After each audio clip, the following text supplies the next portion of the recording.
people.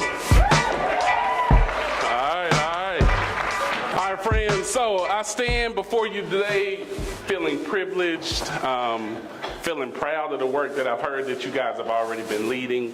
And I just come to share just a little bit of what I have in my toolbox. Several times I have succeeded, but more times than I would like to admit, I failed. So what I plan to do today is help you learn from some of my mistakes and give you some tools that I'm sure will be beneficial in the important work you're leading in your schools.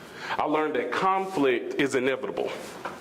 And you either manage conflict or conflict will manage you.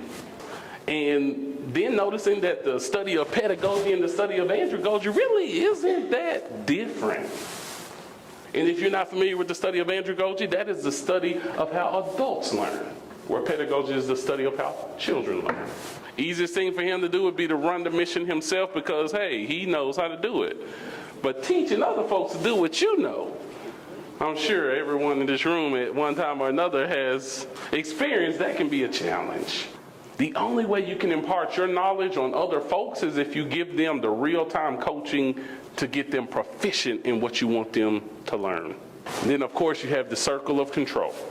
The circle of control is typically the circle that also is the circle of greatest vulnerability. It is where you actually have the power to do something, but with that power, with that authority also comes the opportunity to get hit, similar to the way Maverick did at the end.